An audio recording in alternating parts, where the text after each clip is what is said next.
बिस्मिल्लाहिर्रहमानिर्रहीम, अस्सलाम वालेकुम दोस्तों, नैन मेरे व्लॉग में आप सबका वेलकम हो गया। और आज की जो हमारी रेसिपी है वो है भिंडी बेसन फ्राई। बहुत ज़्यादा मज़ेदार रेसिपी। बाकायदा वीडियो का आगाज़ करते हैं। वीडियो को शुरू करने से पहले आप सबसे हमेशा की तरह कहूँगा, अगर चैनल सब्सक्राइब नहीं किया तो पहले सब्सक्राइब करें ताकि मेरी हर आने वाली ऐसी रेसिपी आपको बआसानी मिलती रहे। दोस्तों, सबसे पहले आपने क्या करना है कि भिंडियों को ले लेना है। कोशिश ये करनी है कि भिंडियाँ आपकी साइज़ के बराबर होनी चाहिए। मैंने थोड़ी बड़ी वाली भिंडियाँ ली हैं। अगर आप छोटी लेते हैं तो फिर आपने उसको उसी हिसाब से काटना है और फ्राई भी उसी हिसाब से करना है। तो सबसे पहले मैंने इन भिंडियों को बराबर मिकदार में काट दिया और अब इन भिंडियों को मैं लंबा लंबा काटूंगा। जैसा कि आपको वीडियो में दिखा रहा हूँ, इस भिंडियों की मैं तकरीबन 3 हिस्से करूँगा।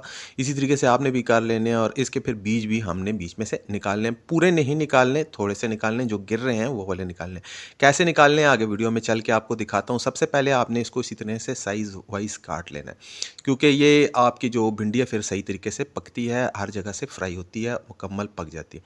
तो अब जो भिंडियाँ जो तकरीबन बीचों से साफ़ हैं उनको मैं अलग कर रहा हूँ, और जिसमें बीज पड़े हुए हैं उनको मैं एक अदद टोकरी में डाल के हल्का सा उछालूंगा तो ये तमाम जो बीज होंगे ये निकल जाएंगे, जो गिरने वाले बीज होंगे। तो इसी तरीके से आपने इसको उछालते रहना है।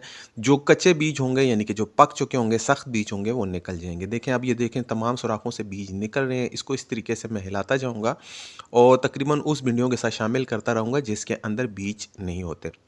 अब आपने बिल्कुल भी बीज नहीं निकाल देने, वरना भिंडियों का मतलब कि वो खूबसूरती नहीं रहेगी जो होती है। तो जो बीज गिर गए वो गिर गए, जो मौजूद हैं उनको रहने दीजिए। कच्चे बीज बीज में होना ज़्यादा अच्छा होता है। तो अब मैं तकरीबन तमाम भिंडियों को एक तरफ कर रहा हूँ। तकरीबन ये 800 ग्राम थी तो ये 500 ग्राम के लगभग रह गई हैं। तो सबसे पहले मैंने नमक का इस्तेमाल किया। नमक 1 चम्मच मैंने लिया, उसके अंदर मैंने अजवाइन का इस्तेमाल किया। आप चाहें तो ज़ीरा भी डाल सकते हैं। और उसके बाद हल्दी मैंने यूज़ की है। हल्दी आपने 1 चम्मच ले लेनी है। उसके बाद जो है सूखा धनिया, अगर आप साबुत लेना चाहते हैं तो मर्ज़ी है, लेकिन थोड़ा-सा कूट लें जिस तरीके से मैंने किया हुआ इसी तरीके से। और मिर्ची मैंने इसके अंदर जो यूज़ किया वो कलर वाली लाल मिर्ची।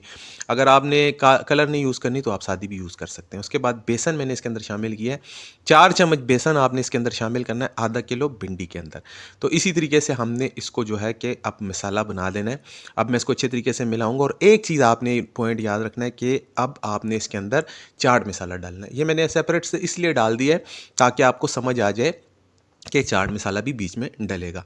तो अगर आपकी मर्ज़ी आप डालना चाहें तो ठीक है, वरना आप नहीं भी डालना चाहें तो ना भी डाल सकते हैं। तो इसी तरीके से आपने इसको जो है कि बेसन लगा देना है। इस बेसन को आपने गीला करके पकौड़ों की तरह नहीं लगाना, आपने इस तरीके से बेसन डालना है इसके ऊपर, और हर भिंडी को अच्छे तरीके से बेसन और मसाला लग जाएगा और लगाना है। इसको आपने इस तरीके से हाथ से मिक्स करते रहना है।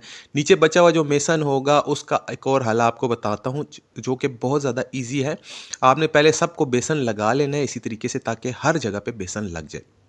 3 हिस्से मैंने किए थे एक भिंडी के, ताकि इसको बेसन लगे। देखें किस तरीके से बेसन इसको लग चुका है। अब जो नीचे बचा हुआ बेसन है उसके लिए हल्का सा मैं छिड़काव करूंगा पानी का, और छिड़काव करने के बाद फिर मैं इसको मिक्स करूंगा ताकि ये बेसन पक्का इसके ऊपर चिपट जाए। तो अब ये देखें बेसन इसके ऊपर पक्का चिपट गया। और अब मैंने चमचे का इस्तेमाल किया, स्ट्रेट वाला जो चावलों के लिए यूज़ किया जाता है। इससे इसको अच्छे तरीके से मिक्स करूंगा और हल्का हल्का जो है पानी इसके ऊपर छिड़कता जाऊंगा और स्प्रिंकल करता जाऊंगा, और अच्छे तरीके से जो है मैं इसके ऊपर जो है कि इस मिसाले को लगाने वाला हूँ। तो अभी थोड़ी देर में ये मिसाला आप देख सकते हैं कि बिल्कुल इसके साथ चिपकना शुरू हो गया। साइडों में कहीं पे भी नहीं लगा और नीचे भी कहीं पे नहीं गिरा हुआ। इसी तरीके से आपने मिसाले को लगाना है और कुछ देर के लिए आपने इसको, जैसे मैरिनेशन करते हैं उसी तरीके से आपने इसको मैरिनेट कर देना है, ताकि ये अच्छे तरीके से मिसाला इसके ऊपर चिपक जाए। अगला स्टेप जो हमारा होगा, हमने एक अदद कढ़ाई ले लेनी है। कढ़ाई के अंदर आपने इतना ही ऑयल डालना है जिसमें आप इसको पका सकें। ज़्यादा ऑयल मैं इसके अंदर यूज़ नहीं करूँगा, क्योंकि फिर ये भिंडियों के ऊपर जो मिसाला लगा हुआ है यानी कि बेसन जो लगा हुआ है, ये बेसन इसके साथ चिपकना शुरू हो जाएगा। सबसे पहले मैंने एक भिंडी इसके ऊपर डाल दी है ताकि मैं ये हीट को चेक कर सकूं क्या हीट ज़्यादा है कि कम। तो अब हीट तकरीबन बराबर है। तो इस तरीके से आपने भिंडियों को फ्राई कर लेना है। भिंडियों को अच्छे तरीके से आपने फ्राई करना है। अगर आप चाहते हैं कि आप भिंडी का सालन नहीं बनाना चाहते तो आप इसको फुल फ्राई कीजिए। और अगर आप जिस तरीके से मैं प्याज इसके साथ शामिल करूंगा तो मैं इसको हाफ फ्राई करूंगा। फुल फ्राई करके मैं आगे आपको वीडियो में दिखाऊंगा कि फुल फ्राई कैसी होती है, क्रिस्प की।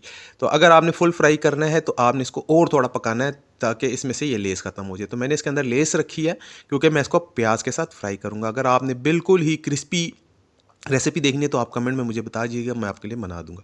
अब मैंने जो बचा हुआ घी है उसके अंदर मैंने, या ऑयल जो भी आपने डाला हुआ है, उसके अंदर सौंफ डाल दिए। सौंफ आपने थोड़े से डालने हैं खुशबू के लिए और प्याज इसके अंदर शामिल कर लेंगे। प्याज को आपने शामिल करना है। प्याज को अब आपने बहुत ज़्यादा गोल्डन नहीं करना, प्याज को आपने बस सिर्फ इस तरह से करना है जैसे कि प्याज का जो अकड़न है, जो अकड़ेस है इसके अंदर, ये ख़त्म हो जाए और हर प्याज अलग-अलग कली में अलग हो जाए। यानी कि बिल्कुल हल्का सा ही आपने फ्राई करना है प्याज को। तो जो ही प्याज हल्का सा फ्राई होगा मैं आपको दिखा दूंगा। ये देखिए प्याज फ्राई हो चुका है। तो अब हम इसके अंदर भिंडी को मुकम्मल शामिल करेंगे। जिस तरीके से हमने भिंडी तैयार की है उस भिंडी को अब हम इसके अंदर डालेंगे, क्योंकि मैंने हाफ़ फ्राई की थी और सेकंड फ्राई जो फ्राई है वो मैं अब इसकी प्याज के साथ करने वाला हूँ।